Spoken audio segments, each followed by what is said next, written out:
Il-bidliet kruċjali li qed jagħmel il-Gvern fil-qasam tal-kostruzzjoni għandhom tliet għanijiet li jmexxuhom: ir-responsabbiltà, is-serjetà u l-kwalità ogħla.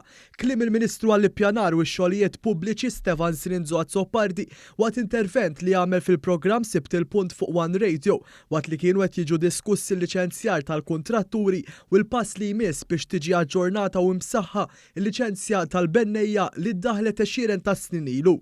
Hawnhekk il-Ministru kien ċar meta tkellem dwar ir-responsabbiltà dwar ħajjet u s-sigurtà tal-ħaddiema kollha fil-qasam. Dan is-settur hemm bżonn li jkollu titjib fil-kwalità, dan is-settur kull min jaħdem fih irid jirrealizza x'responsabbiltajiet għandu, irridu nkomplu naraw li jkollna nies imħarġa aktar li jagħmlu dan ix-xogħol u din se tkun xi ħaġa li se nkomplu naħdmu fuqha u anke qegħdin nintroduċu, però aħna l-fokus tagħna huwa illi nsibu l-aqwa sistemi, mhux bir-regoli biss, imma anke bil-mod kif isiru l-affarijiet u li kulħadd jerfa' l-biċċa tar-responsabilità tiegħu. Għax min iħaddem il-fatt li impjega lil xi ħadd fuq spalleh tefa' responsabilità tal-ħajja ta' dak il-ħaddiem u li jassigura illi dak il-ħaddiem qed jaħdem f'post sigur.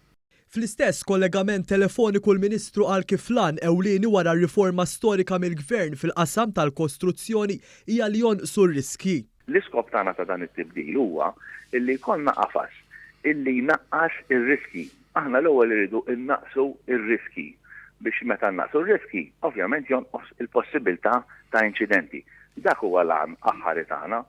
Syrinzo Azzopardi fakkar kif fost l-oħrajn mal-liċenzjar tal-kuntratturi dawn iridu jassiguraw li kull xogħol li jagħmlu ikun kopert polza ta' assigurazzjoni valida. Dan il-pass f'dan is-settur se jwassal biex l-istess ħsieb jidħol fis-seħħ f'setturi oħrajn fejn huma preżenti ċerti perikli. Issa llum min ħamel biċċa xogħol fil-construction irid jara li hemm insurance tagħmel tajjeb għal dik il-biċċa tax-xogħol biex jekk inqala xi ħaġa qiegħda tkopri. Hemm min qed jgħidilna isma' hemm sistemi oħrajn kif nistgħu nagħmlu insurance. Aħna bħala bħalma wasalna konsultazzjoni biex għamilna din il-bidla radikali illi ilha tissemma imma saret issa, aħna lesti li nkomplu nitkellmu ma' kull settur involut u anke ma' sħabna fil-kabinet anke permezz ta' attivitajiet oħrajn mhux banqas fejn jidħol conditions of employment illi nistudjaw ukoll il-kwistjoni ta' employers liability f'setturi oħrajn għax wara kollox il-ħaddiema mhux fil-construction biss jixirqilhom li jkollhom employers liability.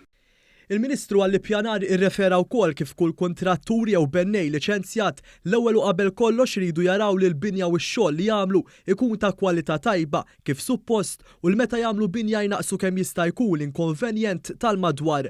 Filwaqt li l-applikazzjonijiet għal-liċenzjar tal-kuntratturi jagħlqu fl-aħħar ta' Ottubru li ġej, il-konsultazzjoni pubblika dwar il-liċenzja ġurnata tal-bennejja tiġi fit-tmiema fl-4 ta' Settembru li ġej.